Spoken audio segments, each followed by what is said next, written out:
Bien, alors la deuxième partie de ce dernier cours, la fonction logarithme décimal. Alors, c'est quelque chose que vous avez peut-être utilisé en physique, je ne sais pas, peut-être c'est utile notamment lorsqu'on calcule des pH. Alors peut-être vous les avez déjà utilisé ça, j'en sais rien. Donc en tout cas, c'est quoi cette fonction logarithme décimal? Donc qui se note LOG comme log, c'est les trois premières lettres de logarithme. C'est une fonction qui prend un nombre x et qui vous dit, bah voilà, ton nombre, c'est 10 puissance tant. C'est-à-dire que log de 10 puissance x, ça donne x.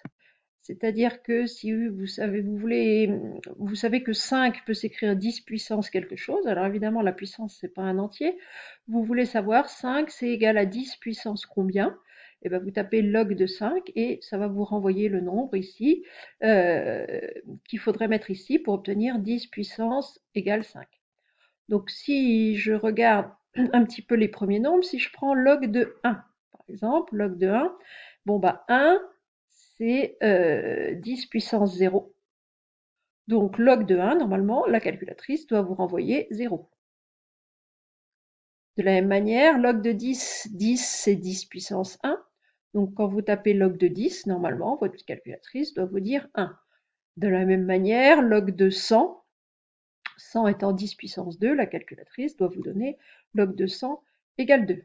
Alors évidemment, pour toutes les puissances de 10 avec des puissances entières, on n'a pas besoin de la calculatrice pour savoir ça, il suffit de savoir compter le nombre de zéros. Mais tous les autres nombres, on a absolument besoin de la calculatrice. Alors cette fonction log, si je l'étudie un petit peu, si je trace sa courbe, alors déjà cette fonction log, je ne l'ai pas précisé là, mais elle est définie que pour les nombres positifs. Il est bien évident que 10 puissance quelque chose, ça donnera jamais un nombre négatif. Donc la fonction log, on ne peut calculer log de quelque chose que pour un nombre positif. Donc du coup, la courbe, vous ne la trouvez qu'à droite de votre repère.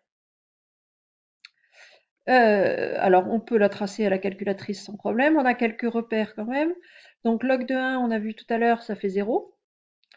Tous les nombres plus petits que 1, les 0, quelque chose, c'est des 10 puissance moins. Par exemple, 10 puissance moins 1, c'est 0,1. 10 puissance moins 2, c'est 0,001, c'est-à-dire que l'image de 0,01, c'est moins 2. Donc, pour les nombres plus petits que 1, les puissances qu'il faut mettre à 10, c'est des puissances négatives. Alors, juste une chose, 0 n'a pas d'image. 10 puissance quelque chose ne donnera jamais 0. Par contre, ça descend tellement vite, vous imaginez l'image de 0,01, c'est-à-dire ce qu'on met ici, c'est tout petit, hein, 0,01, on n'est qu'à moins 2. Donc après, bah, plus on va se rapprocher de 0, plus on va plonger. Donc on a l'impression que la courbe, elle est sur le 0. En réalité, elle longe l'axe ici, mais normalement, elle ne le touche pas. Log de 1, ça fait 0. Et puis après, ça monte, mais ça monte tout doucement. Puisque log de 10, on a vu au-dessus, ça fait 1. Et pour atteindre le niveau 2, il faudrait aller jusqu'à 100. Puisque c'est log de 100 qui vaut 2. Donc c'est une fonction qui monte tout doucement, mais qui est croissante quand même. Donc le tableau de variation, donc ma fonction n'est pas définie en 0. Aucune puissance de 10 ne va donner 0. 0,001, oui, mais pas 0. Ça monte, en 1 ça passe en 0, et puis après bah, ça continue à monter tout doucement, mais ça continue gentiment à monter. Alors quelques propriétés. Pour que deux logarithmes soient égaux, il faut que les deux nombres au départ soient égaux. Pour que log de A soit plus petit que log de B, bah, il faut que A soit plus petit que B. Alors c'est logique, on a une fonction croissante. Donc plus le nombre que vous allez mettre là est grand, et plus vous allez obtenir un logarithme grand. Et en particulier, log de A vaut 0 uniquement lorsque A vaut 1. Avant 1, bah, tous les logarithmes sont négatifs. Donc si un logarithme est négatif, c'est que le nombre que vous avez pris est plus petit que 1. Et si un logarithme est positif, c'est que vous êtes dans cette zone-là, et donc que vous avez pris au départ un nombre plus grand que 1.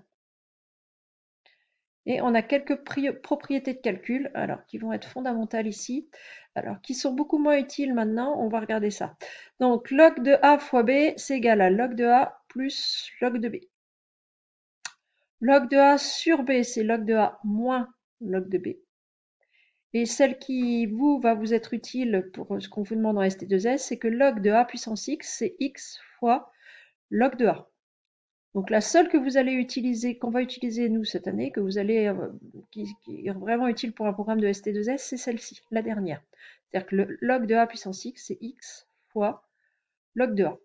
Cela étant, ces trois propriétés-là ont été très très utiles jusque dans les années 50, on va dire, avant l'utilisation systématique des calculatrices, notamment quand vous aviez besoin de faire une division. Imaginez faire à la main la division, je ne sais pas, 1923 divisé par 42, le truc bien pénible à faire à la main.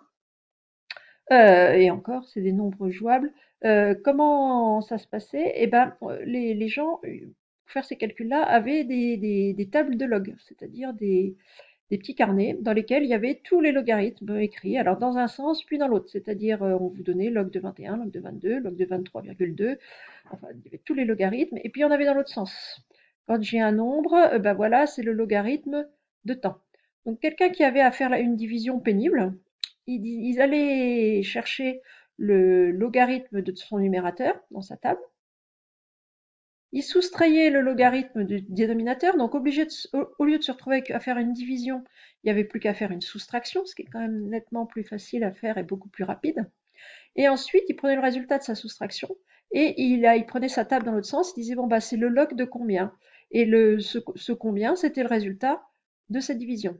C'est sur cette base de calcul des logarithmes aussi que fonctionnent les règles à calcul qui étaient utilisées dans les années 70 par les gens qui passaient le bac avant l'utilisation des calculatrices. Donc toutes ces propriétés-là du log ont été énormément utilisées avant l'apparition des calculatrices.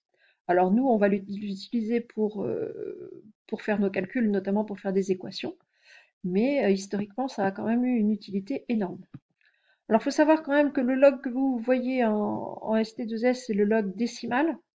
Il en existe d'autres, hein, en réalité. En maths, on utilise plus souvent le logarithme népérien, alors dont vous n'entendrez probablement plus jamais parler, mais il n'y a pas que ce log. D'ailleurs, sur votre calculatrice, vous avez une touche log et une touche ln, qui elle est le logarithme népérien. Alors, qu'est-ce que vous êtes censé savoir faire avec ça? C'est bien joli, mais eh ben, c'est le logarithme qui va vous permettre de résoudre toutes ces équations et ces inéquations, notamment les inéquations qu'on a croisées au moment des suites géométriques, où je vous disais, bah, vous faites un tableau de valeurs à la calculatrice et puis vous regardez à partir de quand ça passe sous un seuil. Par exemple, imaginons quelque chose qui démarre à 451, qui baisse tous les mois, tous les ans, j'en sais rien, moins de 11%. Il va se trouver multiplié à chaque étape par 0,89 et on se pose la question à partir de combien de temps ça va passer sous les 350. Ou ici, quelque chose qui démarrerait à 637, qui augmenterait de 15% toutes les minutes, par exemple. À partir de quand on dépasserait les 900. Donc on se retrouve à résoudre ces inéquations-là. En affichant un tableau de valeurs à la calculatrice avec les entiers, on y arrive très très bien. Maintenant, on va voir d'un point de vue mathématique comment on fait ça. Donc c'est le logarithme qui nous permet de faire ça. Alors on va rapidement regarder ça. Alors la première, c'est juste une équation, 1,3 puissance x égale 2. Bon, alors on a écrit un petit peu plus haut que quand deux nombres étaient égaux, ils avaient le même logarithme. Donc en particulier, le log de 1,3 puissance x, c'est pareil que le log de 2. Log de quelque chose à la puissance x, c'est la propriété qui est ici. L'exposant passe devant et vous gardez juste log de 1. Donc, log de 1,3 puissance x, c'est pareil que x fois log de 1,3. Et ça, vous savez que ça doit être égal à log de 2. Bon, bah, log de 2, c'est un nombre que connaît votre calculatrice. Log de 1,3 aussi. Donc, x, c'est égal à log de 2 divisé par log de 1,3. Vous tapez ça à la calculatrice et elle doit vous dire environ 2,64. C'est-à-dire que 1,3 puissance 2,64, c'est très proche de 2. Alors, c'est des valeurs approchées, hein. On peut avoir plus de chiffres après virgule si besoin. De la même manière, si on fait 56 fois 0,95 puissance x égale 28, alors il y a une étape supplémentaire par rapport à celle qui est au-dessus, c'est-à-dire qu'on commence par se débarrasser de ce 56-là. Pour se débarrasser d'une multiplication, il faut diviser. Donc 0,95 puissance x, il faut que ce soit égal à 28 divisé par 56. Alors ça tombe bien, ça fait 0,5. Et vous vous retrouvez avec exactement la même équation, le même type d'équation qu'au-dessus, c'est-à-dire 0,95 puissance x égale 0,5. Bon, bah, on met un log de chaque côté. Log de 0,95 puissance x égale log de 0,5. Le x, l'exposant passe devant. X fois log de 0,95 égale log de 0,5, c'est-à-dire que x il est égal à log de 0,5 divisé par log de 0,95. Là encore, la calculatrice vous calcule ça très bien et vous allez trouver 13,51.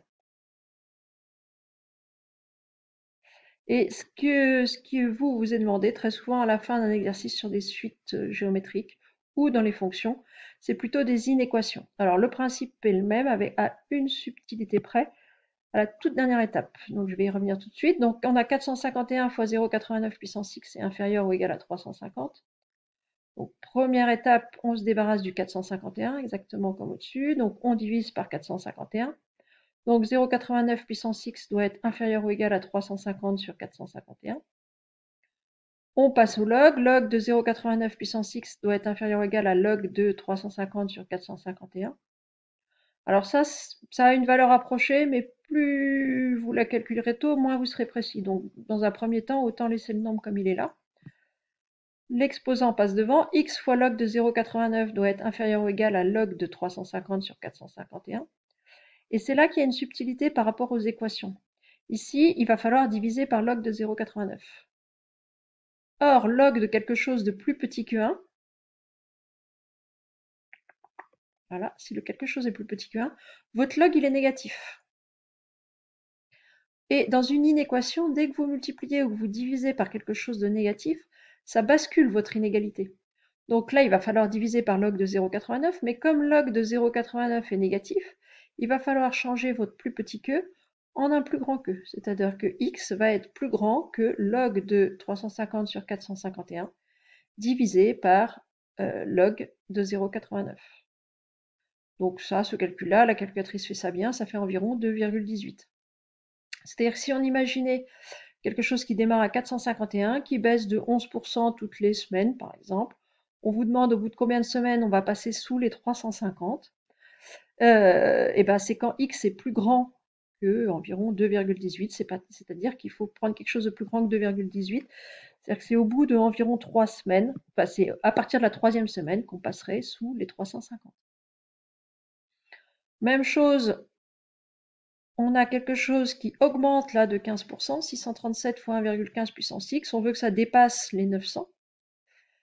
Bon, alors la technique c'est toujours la même, je commence par me débarrasser de mon 637, 1,15 puissance x est plus grand que 900 sur 637. Je mets un log de chaque côté, log de 1,15 puissance x doit être plus grand que log de 900 sur 637. Le x bascule devant, x fois log de 1,15 est plus grand que log de 900 sur 637.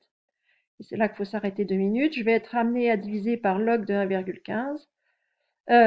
Ici, mon nombre est plus grand que 1. Mon log va donc être positif. Je peux y aller tout en conservant le sens de mon inégalité. Ici, il n'y a pas de souci.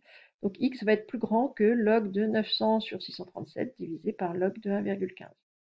Ça fait environ 2,47, ce qui veut dire si je me ramène à un problème qui serait au bout de combien de semaines, par exemple, on dépasse les 900, il faudrait être plus grand que 2,47, donc c'est environ, c'est à partir de la troisième semaine qu'on dépasserait la valeur des 900.